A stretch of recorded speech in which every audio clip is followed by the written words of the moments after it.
Hello, good morning students. आज के video में अपन बात करेंगे इंग्लिश ग्रामर का चैप्टर लेते हैं। और ये चैप्टर जो है बहुत इम्पोर्टेंट है। बेसिकली अपन कोई भी कंटेंट पढ़ते हैं उसके लिए बहुत ही ज़रूरी है। तो देखिएगा, use of do, be and have verbs. Use of do, be and have verbs. Actually क्या होता है कि अपन डू वर्ब, बी वर्ब और हैव वर्ब का जो अधिकांशतः यूज़ करते हैं और ये सोच लेते हैं कि इनका यूज़ केवल ऑक्सिलरीज के रूप में होता है, हेल्पिंग वर्ब के रूप में होता है। तो यहाँ पर इस वीडियो में केवल हेल्पिंग वर्ब ऑक्सिलरीज के तौर पर इनके यूज़ तक हम सीमित ना रहेंगे, बल्कि वेरियस जो विभिन्न प्रकार का इनका जो यूज है उन सभी पर अपन डिस्कस करेंगे। तो देखिए, सबसे पहले अपन एक वर्ड लेते हैं ऑक्सिलरी वर्ब। और ऑक्सिलरी वर्ब इंग्लिश में टोटल कितनी होती है आपको पता है? 24। और ऑक्सिलरी वर्ब को ही अपन किसके रूप में जानते हैं? हेल्पिंग वर्ब के रूप में जानते हैं। क्लियर? इंग्लिश में जो टोटल 24 ऑक्सिलरीज होती है, हेल्पिंग वर्ब्स होती हैं, इनको अपन मुख्य तौर पर दो भागों में विभाजित करते हैं। पहला है प्राइमरी ऑक्सिलरीज और दूसरा है model auxiliaries. Clear? Primary auxiliaries है वो संख्या में 11 होती है और मॉडल ऑक्सिलरीज संख्या में 13 होती है। ठीक है? Primary auxiliaries are 11 in number as well as modal auxiliaries are 13 in number। जो प्राइमरी ऑक्सिलरीज होती है वो 11 होती है और मॉडल ऑक्सिलरीज होती है वो 13 होती है। इन सभी 24 वर्ब्स का जो यूज है अपन स्पेशली जो है किसके रूप में करते हैं? ऑक्सिलरीज हेल्पिंग वर्ब के रूप में करते हैं, सहायक क्रिया के रूप में करते हैं। देखिएगा, इन दोनों को अगर अपन डिफाइन करते हैं कि ये किसके लिए हेल्पफुल होती है, तो प्राइमरी ऑक्सिलरीज है वो हेल्प किसमें करती है? आपके टेंस एंड एस्पेक्ट्स को बनाने में या उनको एक्सप्रेस करती है, उनको बनाने में सहायक होती है। जबकि मॉडल ऑक्सिलरीज है वो मूड, मनोदशा व्यक्त करती है। प्राइमरी ऑक्सिलरीज जो 11 होती हैं जो टेंस और एस्पेक्ट बनाने में सहायता करती हैं, जबकि मॉडल्स हैं वो 13 होती हैं जो मूड, मनोदशा व्यक्त करने में सहायक होती है। अब अपन आगे इसके संदर्भ में बात करते हैं। तो देखिएगा, एक्चुअली जब अपन टेंस एंड एस्पेक्ट्स की बात करते हैं तो दो होते हैं, है ना? एक्चुअल टेंस की अगर हम बात करें तो दो होते हैं। कैसे होते हैं दो? कौन कौन से होते हैं दो? पहला होता है आपके पास्ट और दूसरा होता है आपके प्रेजेंट। ठीक है? फ्यूचर जो है एक्चुअल टेंस के रूप में नहीं माना जाता है। इसके संदर्भ में अभी अपन बात करेंगे। लेकिन सबसे जो इम्पोर्टेंट फीचर्स है दोनों के बीच में डिफरेंस क्रिएट करने के लिए, और वो जो सबसे इम्पोर्टेंट फीचर है वो ये है कि इन प्राइमरी ऑक्सिलरीज का यूज हमेशा सब्जेक्ट के नंबर एंड पर्सन के अकॉर्डिंग होता है। हमेशा, चाहे इनका यूज ऑक्सिलरीज के रूप में हुआ हो, हेल्पिंग वर्ब के रूप में, चाहे इनका यूज मेन वर्ब के रूप में हुआ हो या लिंकिंग वर्ब के रूप में हुआ हो, ये जो प्राइमरी ऑक्सिलरीज अपन बात करते हैं 11, इनका यूज हमेशा सब्जेक्ट के नंबर एंड पर्सन, वचन और पुरुष के अनुसार होता है। नंबर आपको पता है, सिंगुलर, प्लूरल, इंग्लिश में 2 नंबर होते हैं, पर्सन 3 होते हैं, फर्स्ट पर्सन, सेकंड पर्सन और थर्ड पर्सन। लेकिन जो मॉडल ऑक्सिलरीज है इनका यूज कभी भी सब्जेक्ट के नंबर एंड पर्सन के अकॉर्डिंग नहीं होता है। चाहे सब्जेक्ट सिंगुलर है या प्लूरल, फर्स्ट पर्सन है या सेकंड पर्सन है या थर्ड पर्सन, इनका जो है मॉडल ऑक्सिलरीज के यूज पर कोई भी प्रभाव नहीं पड़ता है। जबकि प्राइमरी ऑक्सिलरीज जो बी और हैव का अपन यूज करते हैं वो हमेशा सब्जेक्ट के नंबर एंड पर्सन के अकॉर्डिंग होता है। क्लियर? तो ये जानकारी करने के बाद अपन बात करते हैं कौन कौन सी डू वर्ब्स होती है, कौन कौन सी बी वर्ब्स होती है और कौन कौन सी हैव वर्ब्स होती है और उनके जो विभिन्न प्रकार के यूज हैं उनकी बात करते हैं। तो देखिएगा, डू वर्ब इंट्रोडक्शन करते हैं पहले, डी वर्ब और आपके हो गई हैव वर्ब्स। क्लियर? तीन जो फैमिलीज हैं प्राइमरी ऑक्सिलरीज की, चलिए इनके बारे में बात करते हैं। डू वर्ब होती है वो आपके डू, डज और डिड। डू, डज और डिड तीन होती है नंबर में, संख्या में। बी वर्ब से वो आपके इज, आर, एम, वॉज, हुआ। क्लियर? 5 होती है आपके संख्या में।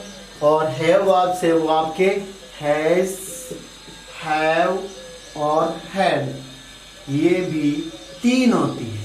Clear? Do verbs do, does, did. Be verbs is, are, am, was verb. Have verb से आपके हैज, हैव और हैड। ठीक है? अब देखिएगा, ये जो हैं do, does, is, are, am, has, have, ये सभी आपके प्रेजेंट को एक्सप्रेस करती है। किसको एक्सप्रेस करती है? प्रेजेंट को एक्सप्रेस करती है। जबकि आपके डिड, वॉज वर्ब और हैड ये है जो आपके पास्ट को एक्सप्रेस करती है, इंडिकेट करती है। क्लियर? प्रेजेंट के लिए कौन कौन सी वर्ब्स हैं? Do, does, is, are, am, has, have. और पास्ट के लिए डिड, वॉज वर्ब और हैड। ठीक है? ये तो आपने टेंस के अकॉर्डिंग देखा है। अब अपन बात करते हैं इसके बाद कि इनमें से सिंगुलर और प्लूरल का जो रोल है वो कैसे होता है, कौन कौन सी वर्ब्स का यूज सिंगुलर सब्जेक्ट के साथ होगा या किसका यूज जो है सब्जेक्ट के पर्सन पर डिपेंड करेगा।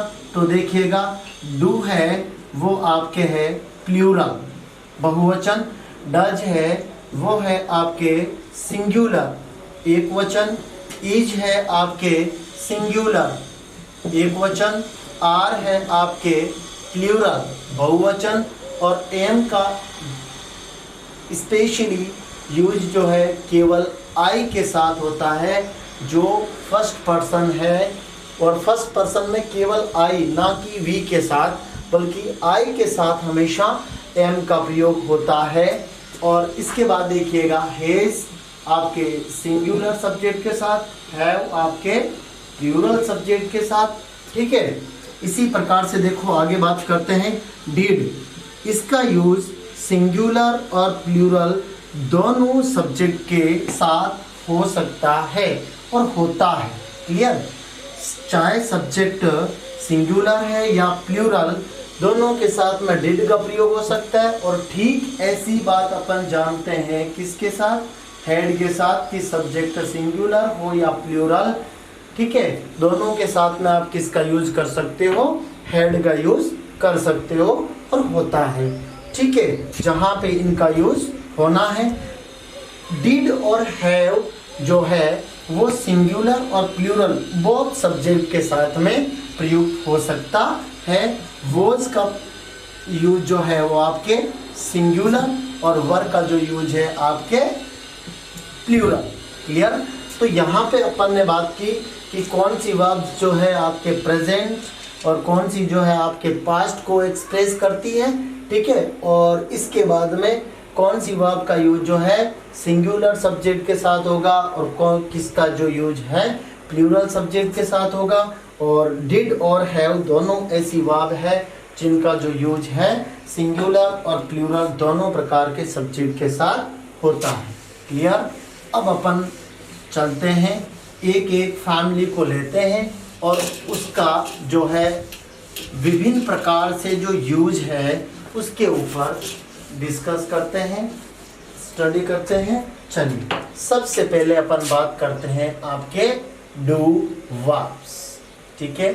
और डू वर्ब्स में कौन हो गए आपके डू, डज और डिड, ठीक है।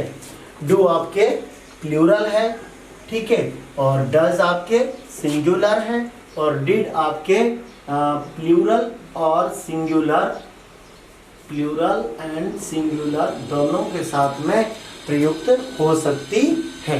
क्लियर। डू और डज प्रेजेंट को एक्सप्रेस कर रही है, जबकि डिड जो है पास्ट को एक्सप्रेस कर रही है।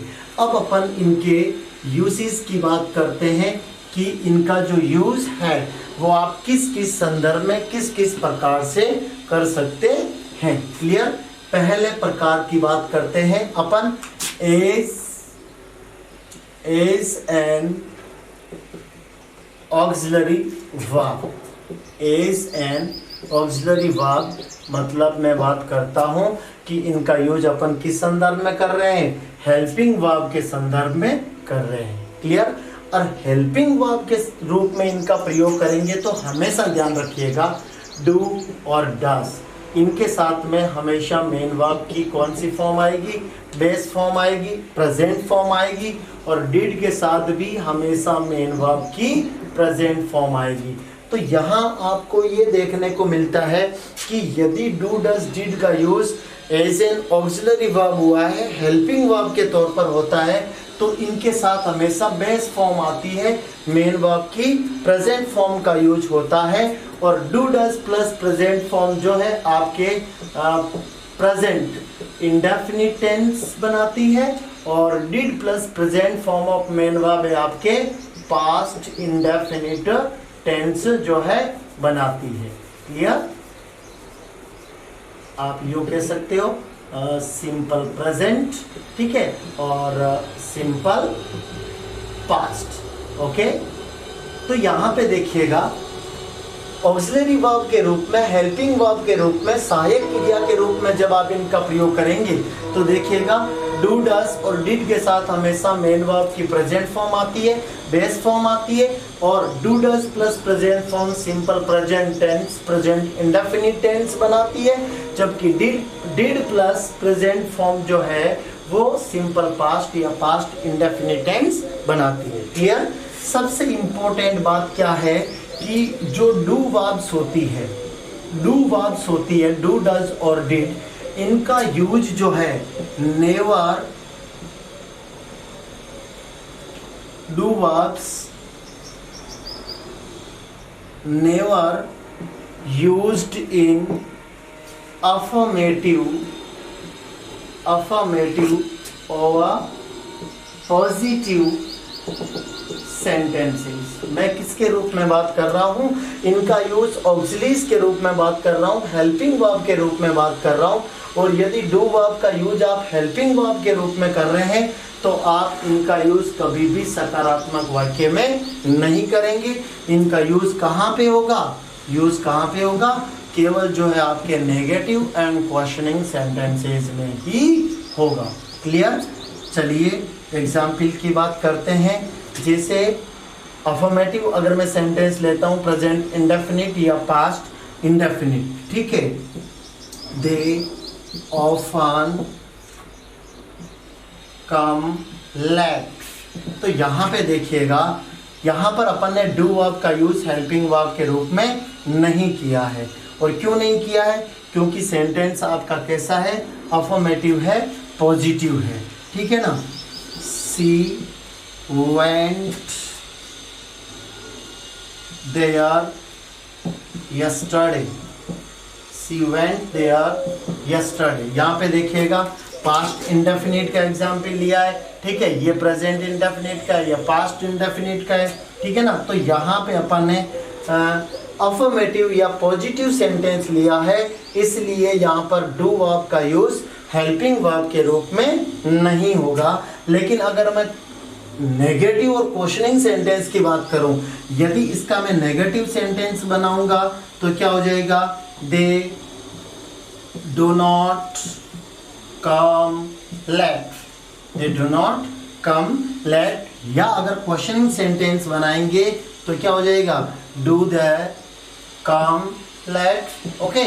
और जैसे दूसरे सेंटेंस की बात करेंगे अपन, she did not go there yesterday, she did not go there yesterday. या क्वेश्चनिंग सेंटेंस की बात करूंगा, did she go there yesterday, okay. तो यहाँ पे देखिएगा कि जब अपन ने अफर्मेटिव सेंटेंस स्ट्रक्चर को देखा, सकारात्मक वाक्य को देखा, तो उनमें डू वर्ब का यूज जो है नहीं होता है। जबकि नेगेटिव और क्वेश्चनिंग सेंटेंस में अगर बात करें तो डू डज डिड का यूज होता है। तो डू डज के साथ base form present indefinite tense में आती है और did plus base form past indefinite tense में आती है, और इनके अफर्मेटिव सेंटेंस में इनका यूज हेल्पिंग वर्ब के रूप में नहीं करते हैं। चलिए यहाँ पर मैं आपके लिए ऐसा एग्जाम्पल लेता हूँ जो काफी हद तक बड़ा इम्पोर्टेंट होगा। चलिए, she does not do like this, she does not do like this। यहाँ पे देखिएगा सब्जेक्ट सिंगुलर है, डज का यूज हुआ है और इधर डू का भी यूज हुआ है। चलिएगा, दे डिड नॉट डू। अब यहाँ पे देखिएगा तो यहाँ पर आपको देखने के लिए क्या मिल रहा है, यहाँ पर डज का यूज हुआ है, यहाँ पे डिड का यूज हुआ है, यहाँ पे डू का यूज हुआ है। तो इस संदर्भ में आप हमेशा ध्यान रखिएगा कि जो ये डज और डिड का यूज हुआ है, ठीक है, ये किसके रूप में हुआ है, हेल्पिंग वर्ब के रूप में हुआ है। क्यों? क्योंकि आप इनका यूज प्रेजेंट इंडेफिनिट और पास्ट इंडेफिनिट के नेगेटिव और क्वेश्चनिंग सेंटेंसेस में करेंगे। तो यहाँ पे देखिएगा नेगेटिव सेंटेंस है, लेकिन अगर हम बात करें तो इसके बाद में जो डू का प्रयोग हुआ है ये आपकी मेन वर्ब की बेस फॉर्म है। मेन वर्ब की क्या है, बेस फॉर्म है। तो यहाँ पे ध्यान रखें कि डू वर्ब्स का यूज आप हेल्पिंग वर्ब के रूप में जैसे पढ़ते हैं, उनका यूज मेन वर्ब के रूप में भी हो सकता है। जो अपन यूसेज नंबर 2 की बात करते हैं, ये पहला पढ़ा हेल्पिंग वर्ब के रूप में, ऑक्सिलरीज के रूप में। अब अपन बात करते हैं दूसरे प्रकार का जो यूज है इनका, as a main verb. As a main verb, do verbs का यूज जो है अपन यहाँ पे प्रिंसिपल वर्ब के रूप में करते हैं। तो देखिएगा मेन वर्ब की फॉर्म्स होती है, मेन वर्ब की बेस फॉर्म होती है, ठीक है, और पास्ट फॉर्म होती है और पास्ट पार्टिसिपल फॉर्म होती है, ठीक है। बेस फॉर्म जो होती है ना वो 2 प्रकार की होती है, सिंगुलर और प्लूरल, ठीक है। प्रेजेंट फॉर्म बेस फॉर्म होती है, फर्स्ट फॉर्म होती है, वो 2 प्रकार की होती है, सिंगुलर और प्लूरल। क्योंकि जनरली आप देखते हैं कि मेन वर्ब की जो बेस फॉर्म है वो हमेशा क्या होती है, प्लूरल, और जब इसके साथ में एस या ईएस आप ऐड कर देते हैं तो ये क्या बन जाती है, सिंगुलर, ठीक है। तो यहाँ पे देखिएगा प्रेजेंट फॉर्म क्या है आपके, डू, तो सिंगुलर क्या है भाई आपके, डस, और पास्ट फॉर्म क्या है, डिड, और पास्ट पार्टिसिपल क्या है, डन, ओके। तो इस रूप में अपन इनका यूज मेन वर्ब के रूप में भी कर सकते हैं। चलिएगा एग्जाम्पल लेते हैं। I have done that, I have done that. तो यहाँ पे देखिएगा डू की पास पार्टिसिपल फॉर्म आई है, ठीक है ना, ही डिड इट यस्टरडे। तो यहाँ पे देखिएगा कि सब्जेक्ट के साथ वर्ब के रूप में किसका यूज हुआ, आपके डिड का यूज हुआ है। तो देखो यहाँ पर आपको ये समझने को मिलेगा कि हाउ कैन वी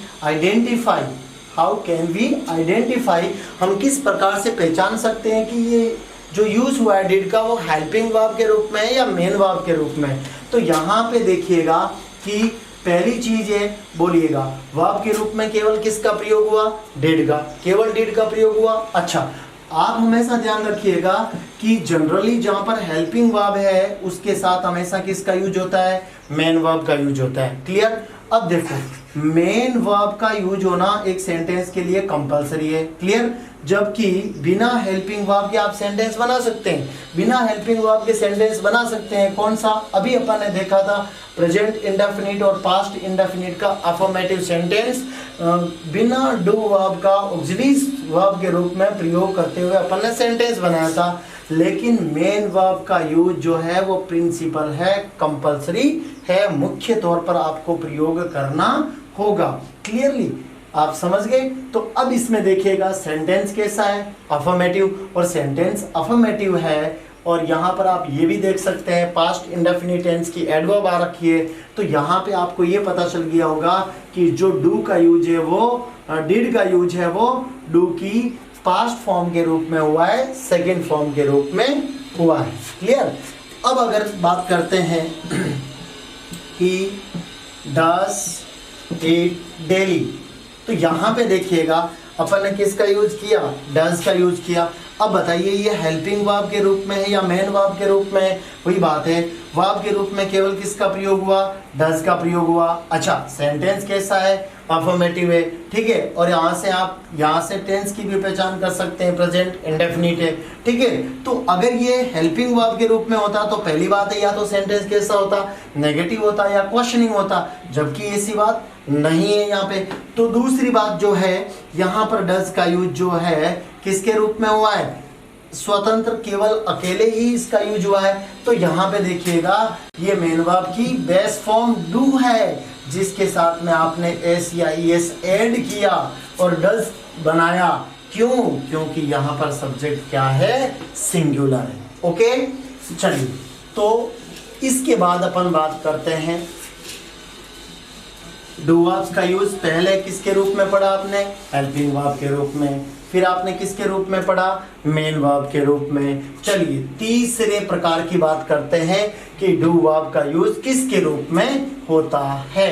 तो देखिएगा डमी वर्ब के रूप में। किसके रूप में? डमी वर्ब के रूप में। और हो सकता है आपने कहीं पढ़ा या नहीं पढ़ा, मैं बता देता हूं। डमी वर्ब का जो यूज है वो केवल डू वर्ब्स का होता है इनके रूप में, ठीक है। और किसके लिए होता है? यहाँ पर स्ट्रेस डालने के लिए या सेंटेंस को एम्फेसाइज करने के लिए इनका प्रयोग होता है, ठीक है। सेंटेंस को एम्फेसाइज करने के लिए डू वर्ब्स का यूज है वो डमी वर्ब के रूप में होता है और अकॉर्डिंग टू कॉनकॉर्ड सिस्टम होता है, according to subject verb agreement होता है, ठीक है ना। चलिए एग्जाम्पल के रूप में बात करते हैं। सबसे पहले लेते हैं आपके इंपेरेटिव सेंटेंस। आपने पढ़ा है प्रीवियस वीडियोस में, ठीक है। वो आपके किससे शुरू होता है? डू या डू नॉट से शुरू होता है। क्लियर? ये यहाँ पे देखिएगा डू, हियर, मी। अब यहाँ पे देखिएगा कि ये हेल्पिंग वर्ब के रूप में या मेन वर्ब के रूप में या दोनों के रूप में नहीं है। इस बात को जानने के लिए सबसे पहली बात करते हैं, एग्जाम्पल बहुत अच्छा है, ठीक है। अब देखिएगा सबसे पहली बात है सेंटेंस कैसा है भाई? अफर्मेटिव। क्लियर? कोई इसमें संकोच नहीं है, ठीक है। अब आपने ये भी देखा कि इंपेरेटिव सेंटेंस में जो है शुरुआत के जो 3 प्रकार होते हैं, डू या डू नॉट से शुरू होने वाला, ठीक है, मेन वर्ब की फर्स्ट फॉर्म से शुरू होने वाला, प्लीज या काइंडली से शुरू होने वाला, उनका सब्जेक्ट हमेशा यू होता है जो कि अंडरस्टूड होता है और उसको ओमिटेड रखा जाता है, हिडन रहता है, ठीक है, उसे लिखा नहीं जाता है। क्लियर? अब देखिएगा अगर ये हेल्पिंग वर्ब होती तो आपको पता है इसके बाद में किसका यूज होता? सब्जेक्ट का, और लास्ट में क्या आता? साइन ऑफ इंटरोगेशन आता। क्लियर? ऐसा नहीं है तो ये हेल्पिंग वर्ब नहीं है। अच्छा, दूसरी बात है क्या ये मेन वर्ब है? तो ये मेन वर्ब होती तो फिर इसके बाद में वापस मेन वर्ब का यूज नहीं होता। क्लियर? तो यहाँ पे देखिएगा जो फाइनाइट वर्ब है, जो मेन वर्ब है, वो आपके कौन है? हियर। क्लियर? तो यहाँ पे डू का यूज जो है मेन वर्ब के रूप में भी नहीं हुआ है। और जनरली मैं कह रहा हूँ हियर मी, मुझे सुनिए, डू हियर मी, मुझे सुनिएगा। तो यहाँ पर क्या किया जा रहा है? क्या पुट किया जा रहा है? Importance, to be done like that, what is given, what instruction is given to you, okay, follow करने के लिए कहा जा रहा है।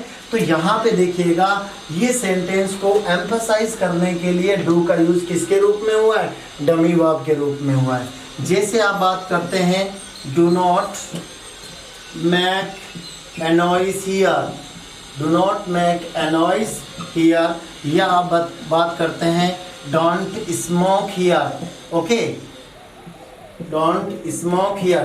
तो यहाँ पे देखिएगा किसका यूज हो रहा है, डू के साथ नॉट का यूज हो रहा है, जबकि मेन वर्ब के रूप में देखिएगा मेक और स्मोक का यूज हो रहा है। क्लियर। तो यहाँ पे देखिएगा आपने एक चीज पढ़ा था प्रोहिबिट, प्रोहिबिट, और प्रोहिबिट के लिए आप किसका प्रयोग करते हैं, मस्ट नॉट का प्रयोग करते हैं। प्रोहिबिट के लिए किसका प्रयोग करते हैं, मस्ट नॉट का प्रयोग करते हैं। और रिफ्यूज के लिए या अपन कह सकते हैं डिक्लाइन करने के लिए आप किसका प्रयोग करते हो, विल नॉट का प्रयोग करते हो। किसका प्रयोग करते हो, विल नॉट का प्रयोग करते हो। लेकिन जब आप कुछ ऐसा ना करने के लिए बोल रहे हैं, ठीक है, कुछ ऐसा ना करने के लिए बोल रहे हैं, तो यहाँ पे कैन नॉट का भी प्रयोग होता है। किसका प्रयोग होता है, कैन नॉट का भी प्रयोग होता है। Not to be permitted, not to be permitted to do like that, okay. तो यहाँ पे देखिएगा जो डू नॉट का प्रयोग हुआ है वो किसके लिए हुआ है, मनाही करने के लिए हुआ है कि आप ऐसा ना करें, अदरवाइज कोई कंडीशन अप्लाई हो सकती है। तो यहाँ पे देखिएगा किसका यूज हुआ है, डू नॉट का प्रयोग हुआ है, ठीक है। अब देखिएगा अगर मैं बात करता हूं ही डज इट, वह ऐसा अक्सर करता है। क्लियर। अब अगर कहते हैं he does do it, he does do it, तो यहाँ पे देखिएगा सेंटेंस कैसा था, अफर्मेटिव, और अफर्मेटिव सेंटेंस था, प्रेजेंट इंडेफिनिट टेंस है, ओके। तो यहाँ पे अफर्मेटिव सेंटेंस था, इसलिए कि यहाँ पर वर्ब के रूप में केवल किसका प्रयोग हुआ है, डज का, ठीक है। तो ये सब्जेक्ट क्या है, सिंगुलर, तो यहाँ पे वर्ब भी कैसी आएगी, क्योंकि ये हेल्पिंग वर्ब हो नहीं सकती, नेगेटिव या क्वेश्चनिंग सेंटेंस में ही हेल्पिंग वर्ब के रूप में आ सकता है, तो ये मेन वर्ब के रूप में है। अब आपने क्या किया, डू के साथ में एस या यस ऐड कर दिया। क्लियर। लेकिन यहाँ पे देखिएगा आपने यहाँ पे भी डू का प्रयोग किया, यहाँ पे भी डू का प्रयोग किया, ठीक है। अच्छा, यहाँ पर डू का डज कैसे हुआ और ये डू कौन सा है, मतलब मेरे कहने का ये है कि इस सेंटेंस को जब इसमें अपन ने ट्रांसफॉर्म किया तो ये डज, क्या ये डज बन गया या ये डू बन गया। तो ध्यान रखिएगा यहाँ पर ये किसके रूप में प्रयुक्त था, मेन वर्ब के रूप में। तो यहाँ पे मेन वर्ब के रूप में कौन है, डू है, बिल्कुल, ठीक है। अब आप ये देख रहे होंगे कि ये इस प्रकार से डज का यूज कैसे हो गया, जब सेंटेंस नेगेटिव ही नहीं है, क्वेश्चनिंग ही नहीं है। तो यहाँ पे इस सेंटेंस को एम्फसाइज करने के लिए ही डज डू इट, उसे ऐसा करना होता है एक्चुअली, ठीक है। तो जब आप स्ट्रेस डाल रहे हैं तो यहाँ पे जो डू डमी वर्ब है वो सब्जेक्ट के साथ कॉनकॉर्ड में आएगी, और कॉनकॉर्ड में आएगी तो सब्जेक्ट क्या है, सिंगुलर, तो डू का यहाँ पर क्या हो जाएगा, एस ऐड हो जाएगा, डज बन जाएगा। और ये जो डज था वो मेन वर्ब के रूप में किसके रूप में प्रयुक्त हो रहा है, यहाँ पर डू के रूप में प्रयुक्त हो रहा है। जैसे यहाँ पे देखिएगा she did that, she did that, उसने ऐसा किया, ठीक है।